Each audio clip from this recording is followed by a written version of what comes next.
Dear student, Sunday को Saturday को हमने आपको इंट्रोडक्शन सेंड किया था हैंड रिटन।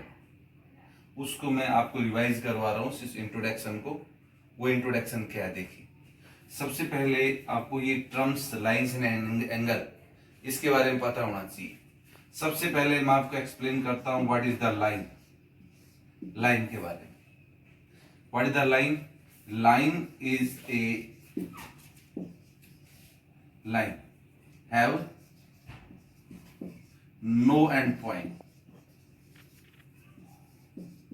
मतलब लाइन की डेफिनेशन बता रहे हैं मैं। Line have no end points. It can be extended, it can be extended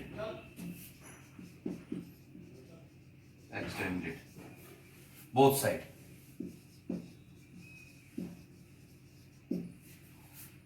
इसका मतलब लाइन का कोई भी एंड पॉइंट नहीं होता।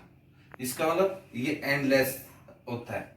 जैसे ये लाइन है आपके पास ए बी, तो लाइन को हम कैसे रिप्रेजेंट करते हैं? It is represented by, it is represented by A B. A B के ऊपर ऐसे लगा देते हैं लाइंस का सिंबल, और ए लाइन ए बी ऐसे लिखेंगे, और ए लाइन ए बी। तो लाइन क्या डेफिनेशन बताई? Line have no end point, it can be extended both side, यानी कि लेफ्ट और राइट दोनों तरफ इसको हम एक्सटेंड कर सकते हैं। दूसरा आपके पास में है line segment. Line segment, line segment क्या होता है? It is the part of a line, it is the part of a line, it is a part of line. Part और पार्टीशन, पार्ट दो या पोर्शन, पार्टीशन या portion, portion of a line. Line segment की definition क्या है? It is a part of a line, part of line या portion of a line. It have two end points, it have two end point. इसके दो end point होते हैं। ये line हो गई ये, और ए और बी ये दो पॉइंट हो गए। तो यहां से यहां तक क्या बन गई? लाइन सेगमेंट हो गई। इट मीन्स इसके कितने एंड पॉइंट हो गए? Two end points. It is represented by, it is represented या डिनोटेड बाई ए बी। इसके ऊपर ऐसे लगा देते हैं, इसका एंड पॉइंट्स है यहां पर। It is represented by line segment A B, और a line segment A B ऐसे रिप्रेजेंट करो, या इसको ऐसे। उसके बाद में है आपका रे। ए रे हैव वन एंड पॉइंट, ए रे हैव वन एंड पॉइंट। इसका मतलब रे का कितने एंड पॉइंट होते हैं? One end point.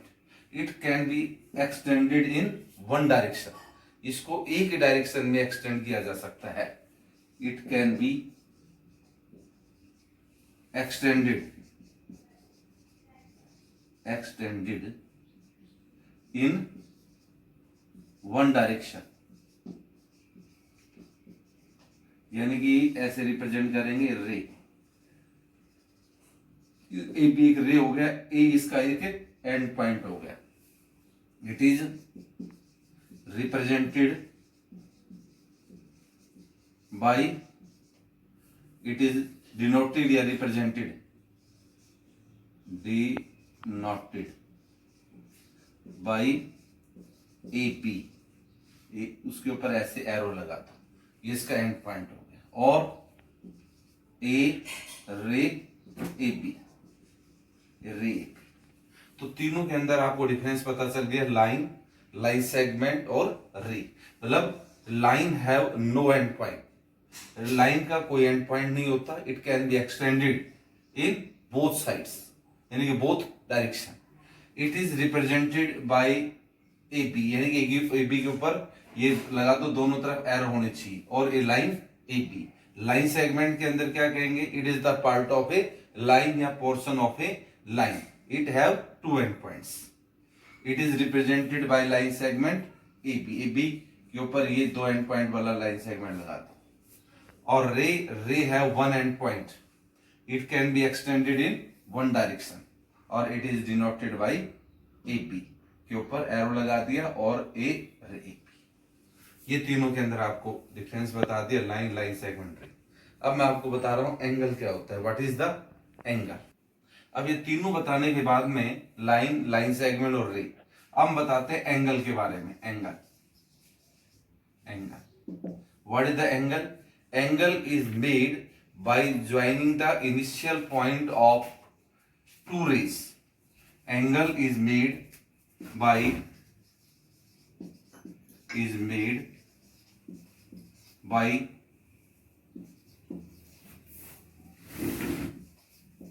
joining the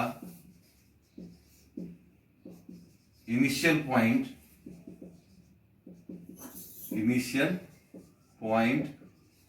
of two rays, यानी कि अपने पास अगर कोई दो रे है, अगर उसके इनिशियल एंड पॉइंट को अगर हम ज्वाइन कर दें, जैसे कि ये रे होगी, एक ये रे होगी, एक तो ओ ए और एक रे ओ बी, यानी कि एंगल बन गया आपका A O B. Angle A O B is made by या constructed by two raise.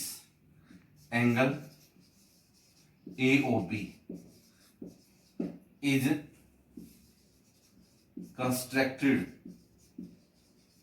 by two rays, OA and OB, यानी कि दो रेज से बनाया गया है। It means angle have one end point.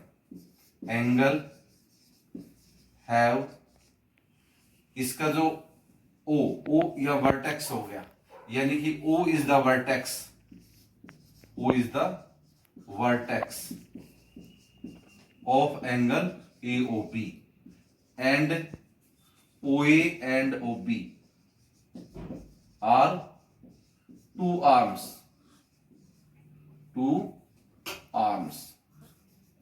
यानी कि दो इसके आर्म्स हैं, यानी कि इसकी दो साइड से आर्म्स है इस एंगल की। ये हो गया आपका एंगल। अब हम आपको बताते हैं टाइप ऑफ एंगल्स। एंगल के जो टाइप हैं वो कौन कौन से हैं। Type of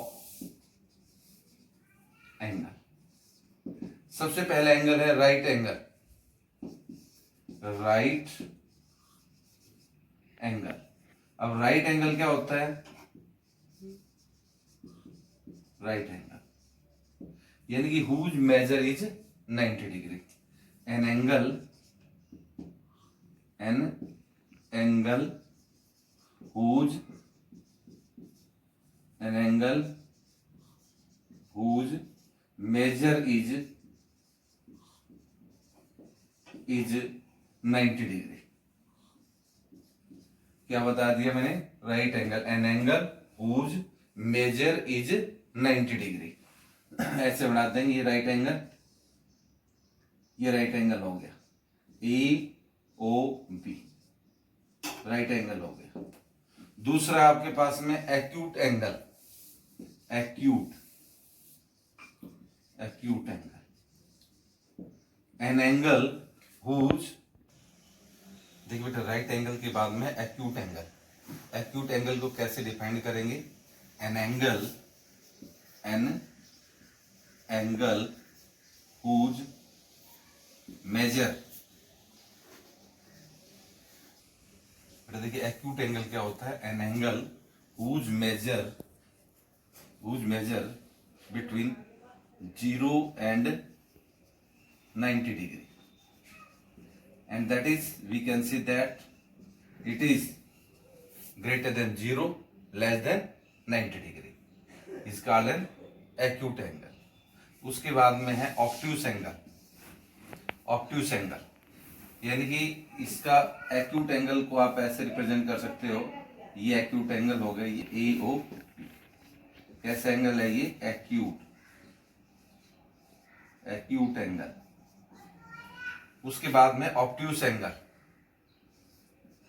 obtuse angle, angle which is greater than 90 degree but less than 180 degree is called obtuse angle। जैसे ये एंगल आपका ऑब्ट्यूस हो गया, कैसे, ये angle A O B, it is the obtuse angle, obtuse which is greater than 90 but less than 180 degree, इसका obtuse angle. अब जो आपका जो नेक्स्ट जो एंगल है वो कौन सा एंगल है, राइट एंगल। राइट एंगल में क्या होता है, an angle whose measure is 180 degree is called straight angle या 180 डिग्री स्ट्रेट एंगल, ऐसे कह सकते हैं आप, स्ट्रेट एंगल, स्ट्रेट एंगल। ये number 4, straight angle, an angle whose measure is 90 degree, नहीं sorry, is 180 degree. An angle whose measure is 180 degree is called, कैसे कहलाएगा, स्ट्रेट एंगल, स्ट्रेट एंगल। यानी कि ये आपका स्ट्रेट एंगल ओ पॉइंट पर, ए O B, ये आपका 180 डिग्री का एंगल होगा या स्ट्रेट एंगल। अगला आपका है 5, ये reflex angle, reflex. Reflex angle में क्या होगा, N angle whose measure is, या N angle whose measure lie between, या angle whose measure greater than 180 degree but less then किससे, 360 डिग्री। मतलब जो एंगल किससे बड़ा होगा, 180 डिग्री से, और किससे छोटा होगा, 360 डिग्री से, वो एंगल क्या कहलाएगा, आपका रिफ्लेक्स एंगल। ये आपका रिफ्लेक्स एंगल को आप ऐसे डिफाइन कर देंगे, जैसे ये एंगल आपका, ये एक्यूट एंगल है यहाँ, और ये जो बच गया इधर वाला ये एंगल, ये रिफ्लेक्स हो गया, क्या हो गया, ये रिफ्लेक्स एंगल। मान लो ए ओ बी, ये जो एंगल ए ओ बी है ये रिफ्लेक्स एंगल हो गया, इस साइड वाला ये रिफ्लेक्स एंगल है। उसके बाद में है complete angle, complete angle, an angle whose measure is 360 degree. जिस एंगल का जो मेजरमेंट है वो 360 डिग्री है, वो क्या कहलाएगा आपका, complete angle. An angle whose measure is 360 is called complete angle, is called complete angle। अब कंप्लीट एंगल मतलब यहां पर ये कंप्लीट एंगल ऐसे बन जाएगा, मान लो ये O है यहाँ पर, अब ये ऐसे 1 रोटेशन पूरा हो गया यहाँ तक आ करके, तो ये पूरा एंगल क्या हो गया, कंप्लीट एंगल। और कंप्लीट एंगल कितने का होता है, 360 डिग्री का। तो उसके बाद में है, एक होता है सप्लीमेंट्री एंगल, एक होता है complementary angle. Complementary angle, complementary complementary angle. अब इसमें हमारे पास में कोई भी दो एंगल है, अगर उनका जो सम है वो 90 डिग्री है तो कैसे कहलाएंगे? Complementary angle. Two angle whose sum is 90 degree are called complementary angle। Complementary angle. अब दो एंगल हम, एक तो मान लो 60 degree and 30 degree angles are 60 and 30 degree angle और क्या बनेंगे? Complementary angle. ये आपका कॉम्प्लीमेंट्री एंगल बनेगा। ऐसे आपका supplementary angle, supplementary angle. Supplementary angle क्या होते हैं? Two angles whose sum is कितना आ जाएगा? Two angles whose sum is 180 degree are का कैसे हो गए? Supplementary angle. Supplementary angle. अब सप्लीमेंट्री एंगल के अंदर जैसे 60 डिग्री एंड 120 डिग्री, इन दोनों का अगर मैं सम करूं 60 प्लस 120 किसके बराबर होगा? 180 डिग्री के। यानी कि ये कैसे एंगल हो गए आपके? Supplementary angle. अब मैंने यहां पर क्या बताया था? 60 और 30 का, अगर आप 60 और 30 का प्लस करते हो कितना बनेगा आपका? 90 डिग्री। तो ये किसकी डेफिनेशन थी? Complementary angle. अगर आपका मान लो एक एंगल आपका 50 दे रखा है तो उसका कॉम्प्लीमेंट्री एंगल निकालना है, तो 90 में से 50 लेस कर देंगे, कितने बच जाएगा? 40 डिग्री। ऐसे सप्लीमेंट्री एंगल निकालना है। एक एंगल आपको 100 डिग्री का गिवन है, उसका सप्लीमेंट्री एंगल निकालना है, तो 180 में से जो एंगल गिवन है 100 डिग्री वो माइनस कर दो, कितना बच जाएगा? 80 डिग्री। तो ये आपका कॉम्प्लीमेंट्री और सप्लीमेंट्री एंगल हो गया। अब आपके पास में आता है adjacent angle. What are the adjacent angle? तो हम एडजेसेंट एंगल को डिफाइन करते हैं, उसके बाद में हम लीनियर पेयर और फिर वर्टिकली ऑपोजिट एंगल के बारे में बताएंगे। सबसे पहले हम आपको बताते हैं एडजेसेंट एंगल। देखिए अब एडजेसेंट एंगल हम कैसे डिफाइन करें? एडजेसेंट एंगल की डेफिनेशन है two angles are said to be adjacent angle. Adjacent angles if they have पहला पॉइंट कॉमन वर्टेक्स। यानी कि दोनों का एक कॉमन वर्टेक्स होना चाहिए।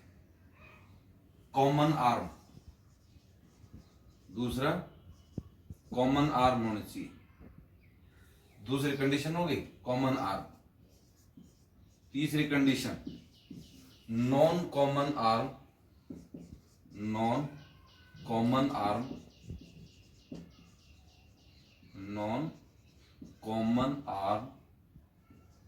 आर on the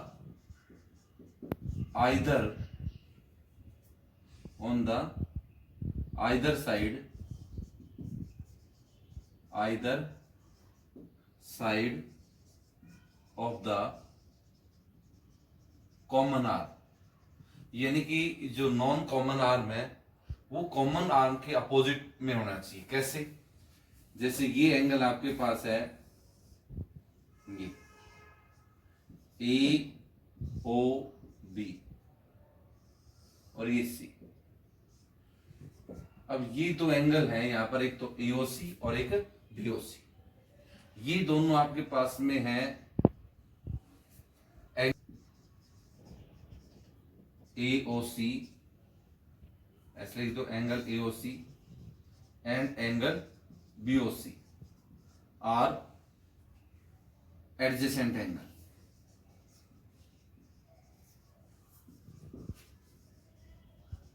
ये एडजेसेंट एंगल है। क्यों है ये एडजेसेंट एंगल है? क्योंकि इनका जो है एक कॉमन वर्टेक्स O, यानी कि they have common vertex O, common arm OC, non common arms are OA and OB, which are opposite to either sides of OC।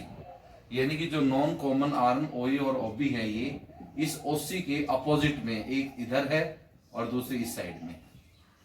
ये आपका एडजेसेंट एंगल हो गया। अब आपका है लीनियर पेयर। लीनियर पेयर के अंदर आप कैसे डिफाइन करोगे? Two adjacent angle form linear pair if their sum is 180 degree। ये आपका लीनियर पेयर हो जाएगा। लीनियर पेयर, टू एडजेसेंट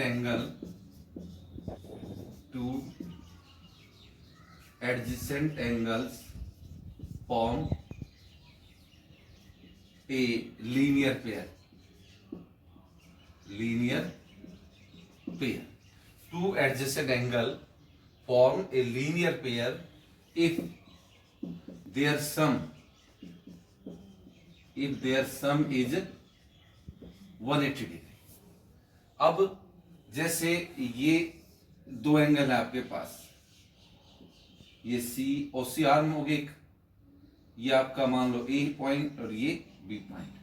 अब ये दो एडजेसेंट एंगल हैं, कौन कौन से? AOC एडजेसेंट एंगल, कौन कौन से? AOC adjacent angle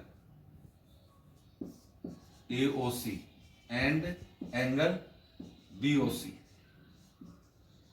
form linear pair.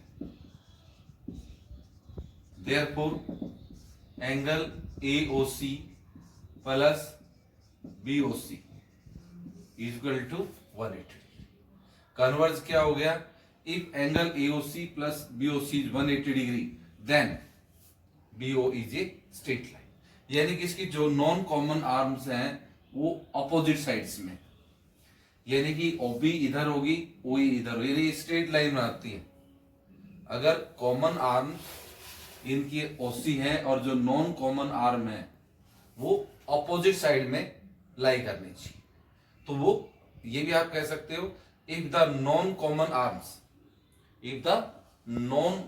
Arms are on opposite sides then they form a straight line, it form the linear pair. तो ये आपका लीनियर पेयर हो गया। उसके बाद में वर्टिकली अपोजिट एंगल, वर्टिकली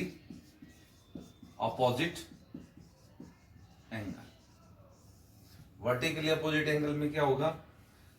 कैसे? If two lines intersect at A point,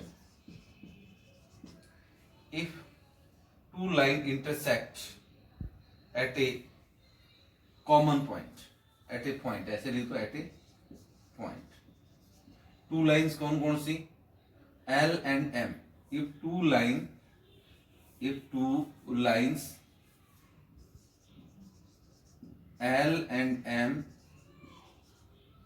intersect at a point O,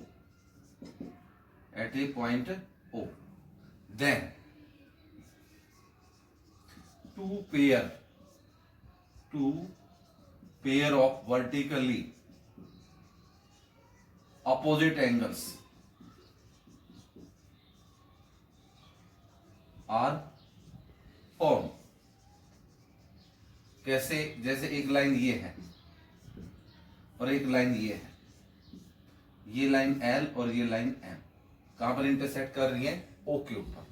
एक तो ये एंगल बन गया, एक ये एंगल बन गया, यानी कि इसको AB नाम दे दिया और इसको CD नाम दे दिया। एंगल AOC एंड BOD, एक तो ये पेयर बना, दूसरा AOD एंड कौन सा? BOC।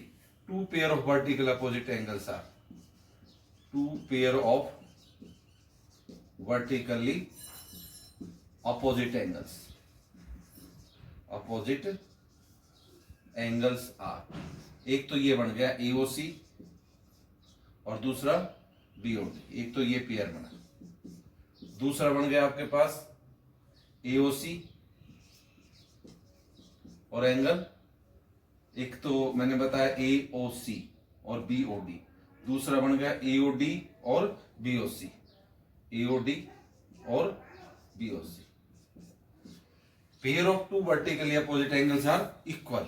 अब ये जो पेयर बने, यानी कि pair of vertically opposite angle, pair of vertically opposite angles, pair of vertically opposite angles are equal, यानी कि जो वर्टिकल अपोजिट एंगल है वो इक्वल होंगे। जैसे AOC और BOD, एंगल AOC किसके इक्वल होगा? BOD के इक्वल होगा, और AOD किसके इक्वल होगा? BOC के इक्वल होगा। ये pair of vertically opposite angles है।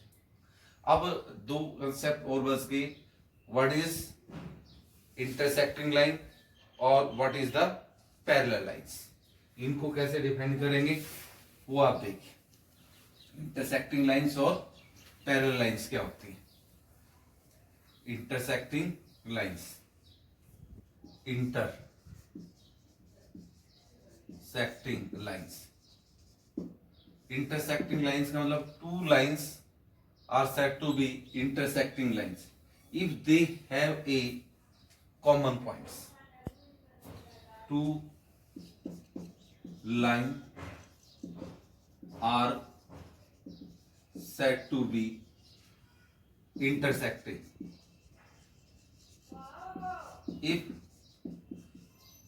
if they have a common point of intersection, common point of intersection। जैसे ये एक लाइन L और दूसरी लाइन M, ये इंटरसेक्टिंग लाइन है। पॉइंट ऑफ इंटरसेक्शन क्या है इसका? O line, line L and M are intersecting line and O is the point of intersection, point of intersection. या हम ये कहें कि two lines are said to be intersecting line if they intersect after increasing backward और forwards, तो वो आपकी intersecting line कहलाएंगी। अब parallel lines, parallel lines, parallel lines में आप कैसे डिफाइन करोगे? Two lines are said to be, two lines are said to be parallel lines if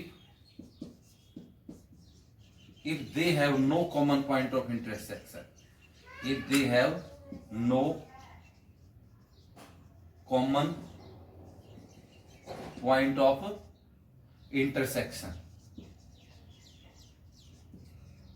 जैसे एक ये लाइन है L और दूसरी लाइन M, यानी कि L पैरेलल टू क्या होगी? M। ये हम इसको ऐसे डिफाइन करें, two lines are said to be intersecting lines if they do not intersect after increasing backward और फॉरवर्ड। ये आपका हमने इसको रिवाइज करा दिया। ये जो इंट्रोडक्शन था, जो हमने हैंड रिटन सेंड किया था, वो आपको एक्सप्लेन कर दिया गया है यहाँ पर। Thank you, have a nice day.